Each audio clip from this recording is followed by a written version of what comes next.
দেখছেন নিউজ 18 বাংলা, আপনাদের সঙ্গে রয়েছি আমি সোনিয়া। শুরুতেই নজর রাখবো বিষ স্যালাইনে প্রসূতি মৃত্যুতে কড়া নবান্ন। মুখ্যমন্ত্রীর নির্দেশে স্বাস্থ্য সচিবের রিপোর্ট তলব মুখ্য সচিবের। মেদিনীপুর মেডিকেলে প্রসূতি মৃত্যুর পরেও রাজ্যের একাধিক সরকারি হাসপাতালে রয়েছে নিষিদ্ধ সংস্থার স্যালাইন। বন্ধের নোটিশের পরেও চোপড়ায় স্যালাইন কারখানায় লোকজনের আনাগোনা চলছে। স্বাস্থ্য দপ্তরের নির্দেশ এড়িয়ে কি এখনো উৎপাদন চলছে, উঠছে প্রশ্ন।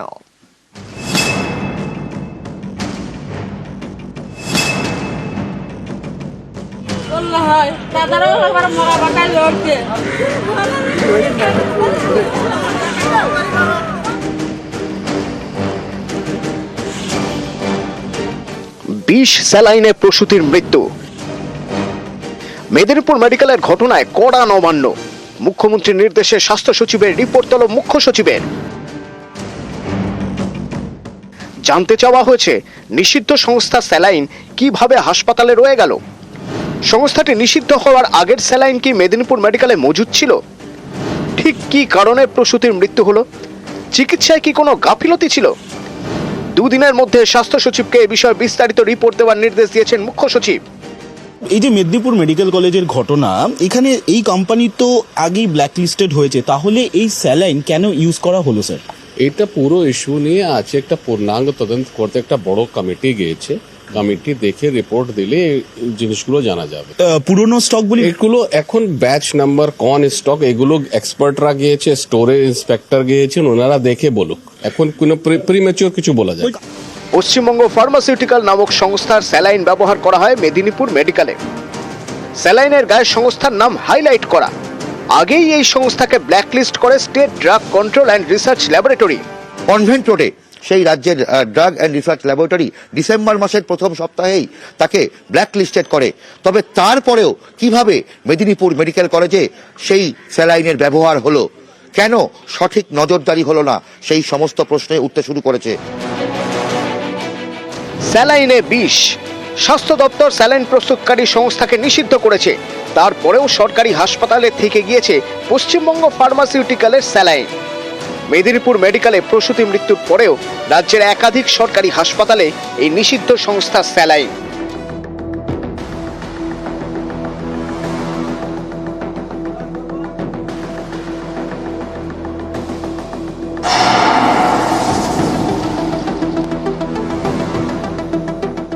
পশ্চিমবঙ্গ ফার্মাসিউটিক্যালের কারখানা উত্তর দিনাজপুরের চোপড়ায়।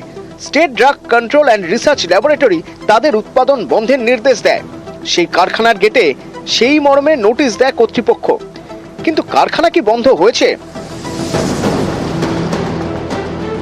এখানে লেখা আছে the production activity will be close 11/12/2024। তবে এই ক্লোজটা কিন্তু এই কোম্পানি যারা রয়েছেন ম্যানেজমেন্ট তারাই করেছে, কোনো সরকারি ভাবে কিন্তু ক্লোজ নেই। কোথাও কিন্তু একটা সন্দেহ থেকেই যাচ্ছে যে ভিতরে হয়তো সম্ভবত কাজ চলছে। এই যে এখানে সাইকেল, বাইক অনেক কিছু রয়েছে, তবে এখানকার যারা কর্মীরা রয়েছে, যারা নিরাপত্তা রক্ষীরা রয়েছে, সিকিউরিটি গার্ড যারা রয়েছে, তারা বলছেন যে 1 মাস ধরে বন্ধ রয়েছে।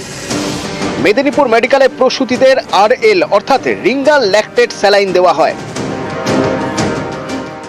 রাজ্যের সর্বত্র এই রিঙ্গাল ল্যাকটেট স্যালাইন ইনজেকশন সহ বেশ কিছু ফ্লুইড বন্ধের নির্দেশ দিয়েছে স্বাস্থ্য ভবন।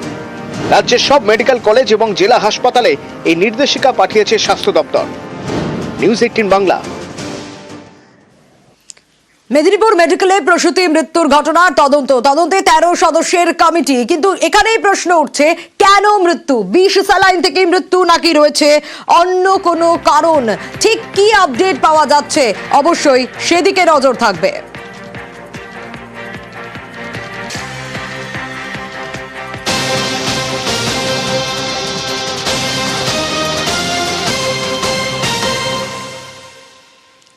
প্রিন্সিপাল সুপারের সঙ্গে বৈঠক, নার্সিং সুপারের সঙ্গেও বৈঠক করেন তদন্তকারীরা। আরো ডিটেইলে এ বিষয়ে জানাতে পারবে রনক রয়েছে আমার সঙ্গে। রনক, কি কারণে মৃত্যু সেটা তো খতিয়ে দেখা হচ্ছে, বিষ স্যালাইন থেকে নাকি অন্য কোনো কারণ রয়েছে?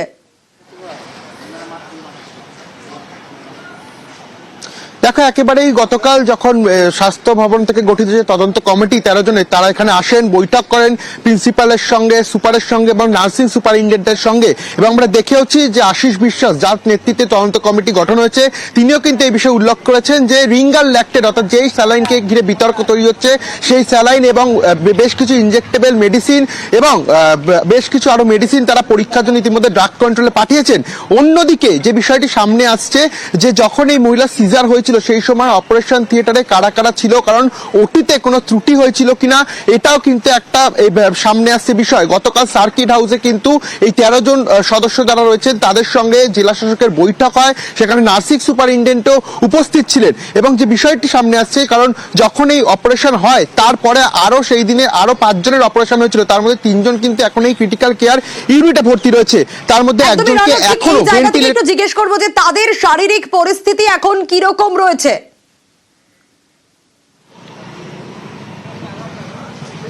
তাকে একেবারেই এই 3 জনের মধ্যে একজন কিন্তু এখনো ভেন্টিলেটর সাপোর্টে রয়েছে। গতকাল 2 জন বিশেষজ্ঞ চিকিৎসক তারা এসেছিলেন এখানে, যে মেডিকেল টিম সেই 3 জনকে দেখছেন, যাদের পরামর্শ দিয়েছিলেন, তারপরই কিন্তু আজকে কিছুটা হলেও তার শারীরিক অবস্থা উন্নতি ঘটেছে। গতকাল যে পরিস্থিতি ছিল তার থেকে আজকে কিন্তু কিছুটা হলেও তিনি স্থিতিশীল, তবে এখনো কিন্তু আশঙ্কা কাটছে না, কারণ যে রোগী এখনো এই ক্রিটিক্যাল কেয়ার ইউনিটে ভর্তি রয়েছে তার একবার নয় দুবার কিন্তু অপারেশন হয়েছিল রোগীর পরিবারের দাবি। সেক্ষেত্রে এই যে রিঙ্গাল ল্যাক্টেট থেকেই পার্শ্ব প্রতিক্রিয়ার ফলে এরকম অবস্থাটা প্রাথমিক অনুমান করেছিল মেডিকেল কলেজের যে তদন্ত কমিটি, কারণ প্রাথমিক যে রিপোর্ট এসেছিল সেখানে লেখা হয়েছিল যে রিঙ্গাল ল্যাক্টেট অর্থাৎ এই স্যালাইনের এবং বেশ কিছু ইনজেক্টেবল ড্রাগস, অন্যান্য মেডিসিনের ফলে কিন্তু এই পার্শ্ব প্রতিক্রিয়া হতে পারে। অন্যদিকে এই যে অপারেশন হয়েছিল, সেক্ষেত্রে অপারেশন হওয়ার পর সেই অপারেশনের সময় কারা ছিল, এবং এই যে রোগী এখনো ক্রিটিক্যাল কেয়ার ইউনিটে ভর্তি রয়েছে তার কিন্তু 2 বার অপারেশন হয়েছিল, সেক্ষেত্রে অপারেশন কোনো রকম ত্রুটি ছিল কিনা এটাও কিন্তু দেখবার বিষয়। এখনো পর্যন্ত নিশ্চিত হওয়া যায়নি যে কি কারণে সেই প্রস্তুতির মৃত্যু ঘটেছিল। গতকাল কিন্তু যিনি ওএসডি মেডিসিন, তিনি নিজেও বলেছেন যে সেটা পুরোপুরি তদন্তের সাপেক্ষ এবং তদন্তের বিষয়। ইতিমধ্যে বেশ কিছু ইনজেক্টেবল ড্রাগস এবং সেই স্যালাইন ড্রাগ কন্ট্রোলের পরীক্ষার জন্য পাঠানো হয়েছে, এবং তাদের যে পর্যবেক্ষণ অর্থাৎ যে অবজারভেশন 13 জনের, সেই অবজারভেশন তারা কিন্তু আগামীকালের মধ্যেই সূত্রপাত জানা যাচ্ছে স্বাস্থ্য ভবনকে দেবে, তারপরই কিন্তু একটা পূর্ণাঙ্গ রিপোর্ট তৈরি হবে, যে রিপোর্ট কিন্তু নবান্নর কাছে পেশ হবে। সোনিয়া, একেবারে 2 দিনের সময়সীমা বেঁধে দেওয়া হয়েছিল, তার মধ্যে রিপোর্টও পেশ করতে হবে, রিপোর্ট জমা দিতে হবে। বেশ রনক, এবং যারা ভর্তি রয়েছেন তাদের পরিবারের তরফ থেকে কি বলা হচ্ছে শুনবো। আজকে পেশেন্টের সঙ্গে দেখা করতে পেরেছি। পেশেন্ট আগের থেকে সুস্থ আছে, একটু পেশেন্ট রেসপন্স করছে, কিন্তু পেশেন্টের এখনো যেটা সমস্যা, এখনো ইউরিন আসেনি। ভেন্টিলেটর সাপোর্টে আছে, ডাক্তারবাবু যেটা বললো যে ও নিজে থেকে নিঃশ্বাস নিতে সক্ষম, যেটা আমরা ধারণা করতে পারছি। আর ওই বাইরে থেকে যেগুলো এসেছিল যারা কলকাতা থেকে চিকিৎসকরা, হ্যাঁ ওনারাও বলে গিয়েছেন, অ্যাডভাইস দিয়ে গিয়েছেন যে ওনাকে একটু ভেন্টিলেশনের বাইরে রাখা সম্ভব হবে মনে হচ্ছে, যার কারণে এখনো ভেন্টিলেশনে আছে। তবে আজকে যেটা ডাক্তারবাবু বলে দিয়ে গেল আমাকে, যে আজ থেকে ভেন্টিলেশন থেকে ওনাকে বার করা হবে। গতকালকের তুলনায় আজকে সুস্থ। না, আশঙ্কা তো যতক্ষণ না আমরা পেশেন্টকে বাড়ি নিয়ে যেতে পারছি ততক্ষণ পর্যন্ত তো ওটা আশঙ্কা রয়ে যাচ্ছে না। আশঙ্কার কথা বলছেন রোগীর পরিবারের পরিজনরা, খুব স্বাভাবিক, কারণ বলছেন যতক্ষণ না পর্যন্ত তারা বাড়ি নিয়ে যেতে পারেন ততক্ষণ পর্যন্ত চিন্তায় থাকবেন তারা। 5 জন ভর্তি হয়েছিলেন, তাদের মধ্যে 1 জনের মৃত্যু হয়েছে, প্রাণ চলে গেছে, কিন্তু কি কারণে মৃত্যু? বিষ, স্যালাইন নাকি অন্য কোনো কারণ রয়েছে? মেদিনীপুর মেডিকেলে প্রসূতি মৃত্যুর তদন্ত আরো ডিটেইল একটু জানতে চাইবো রনকের কাছ থেকে। রনক, তুমি যেমনটা বলছিলে যে একজনের অবস্থা আশঙ্কাজনক, ভেন্টিলেশনে রয়েছে, আরো যারা রয়েছে তারা ধীরে ধীরে রিকভার করতে শুরু করেছে, কিন্তু এই যে আমরা গতকাল দেখলাম একের পর এক বৈঠক হলো এবং যে রিপোর্ট পেশ করতে হবে, জমা দিতে হবে, যার সময়সীমা বেঁধে দেওয়া হয়েছে 2 দিন, সেখানে মূলত কোন কোন বিষয়গুলো থাকবে একটু জানতে চাইবো। দেখো একেবারে প্রথম যে বিষয় রিঙ্গাল ল্যাক্টেট, যাকে ঘিরে কিন্তু বিতর্ক তৈরি হয়েছে, যে স্যালাইনের বোতলে ফাঙ্গাস দেখা গেছিল, সেই স্যালাইনের পার্শ্ব প্রতিক্রিয়াতেই কি মৃত্যু হয়েছে, তার জন্য কিন্তু স্যালাইনের ব্যাচের বেশ কিছু নমুনা সংগ্রহ করা হয়েছে, এবং আরো বেশ কিছু ইনজেক্টেবল ড্রাগস রয়েছে যেগুলো কিন্তু পার্শ্ব প্রতিক্রিয়ার ফলে এ ধরনের ঘটনা ঘটতে পারে, সেই ইনজেক্টেবল ড্রাগসেরও কিন্তু নমুনা সংগ্রহ করা হয়েছে। এছাড়াও এই দিনে যাদের যাদের অপারেশন হয়েছিল, বিশেষ করে একজন এখনো কিন্তু ক্রিটিক্যাল কেয়ার ইউনিটে ভেন্টিলেটর সাপোর্টে রয়েছে, তার 1 বার নয় 2 বার অপারেশন হয়েছিল, সেক্ষেত্রে অপারেশনে কোনো রকম ত্রুটি ছিল কিনা এই বিষয়ে কিন্তু নজরে রাখা হচ্ছে। এছাড়াও যে বিষয়টি সামনে আসছে যে ব্ল্যাকলিস্ট হয়ে যাওয়া কোম্পানি কেন স্যালাইন ব্যবহার করা হবে, সেক্ষেত্রে স্টোরে কারা দায়িত্ব ছিল, কারণ অন্য কোনো আধিকারিক এর সঙ্গে যুক্ত ছিল কিনা, কারোর মদতে দীর্ঘদিন ধরে এই ধরনের ঘটনা ঘটতো কিনা, এর একটা পূর্ণাঙ্গ রিপোর্ট কিন্তু এই তদন্ত কমিটি গঠন করবে। এবং তাদের যে অবজারভেশন, গতকাল কিন্তু 2 দফা বৈঠক হয়। প্রথম কিন্তু এই মেডিকেল কলেজের প্রিন্সিপাল রুম, সেখানে তারা বৈঠক করেন, তারপরে হাসপাতাল চত্বর ঘুরে দেখেন, ক্রিটিক্যাল কেয়ার ইউনিটে বিশেষজ্ঞ ডাক্তাররা আসেন, তারা পরামর্শ দেন এখানকার চিকিৎসকদের। তারপর কিন্তু যে সার্কিট হাউস মেদিনীপুরে, সেই সার্কিট হাউসেও বৈঠক হয়। সেক্ষেত্রে তাদের যে অবজারভেশন, এই 13 জন ডাক্তারের সেই অবজারভেশন কিন্তু তারা স্বাস্থ্য ভবনকে আগামীকালের মধ্যেই জমা দেবে, সেটা সূত্র মারফত জানা যাচ্ছে। এবং তারপরই কিন্তু একটা পূর্ণাঙ্গ রিপোর্ট তৈরি হবে, আদতে কি কারণে এই ধরনের ঘটনা ঘটলো এবং এই যে রিঙ্গার ল্যাকটেট তার পার্শ্ব প্রতিক্রিয়াতেই যে এই ধরনের ঘটনা ঘটলো, সেই বিষয়টি কিন্তু এই পূর্ণাঙ্গ রিপোর্টের পরই একেবারে নিশ্চিত হওয়া যাবে। এমনই কিন্তু গতকালও জানিয়েছিলেন যিনি মেডিকেল এডুকেশনে ওএসডি, অর্থাৎ যার নেতৃত্বে আশিস বিশ্বাসের নেতৃত্বে এই তদন্ত কমিটি কাজ করছে তিনি। এবং গতকালকের বৈঠকের পরে তারা এই পয়েন্টগুলোই সামনে রাখছে।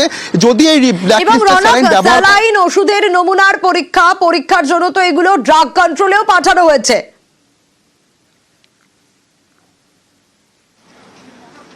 হ্যাঁ, একেবারেই। গতকাল দেখো যখন তাদের বৈঠক হয়, 4 জন কিন্তু ড্রাগ কন্ট্রোলের আধিকারিকরাও ছিলেন, তারাও কিন্তু এই বৈঠকে উপস্থিত ছিলেন। এবং এই যে নমুনায় রিঙ্গার ল্যাকটেট থেকে শুরু করে আরো বেশ কিছু ইনজেক্টেবল মেডিসিন এবং বিশেষ করে অপারেশন থিয়েটারে যে সমস্ত মেডিসিন ব্যবহার করা হয়, স্পাইনে যে ইনজেকশন দেওয়া হয়, সেইগুলো কিন্তু এই ড্রাগ কন্ট্রোলের আধিকারিকরা সংগ্রহ করেছে।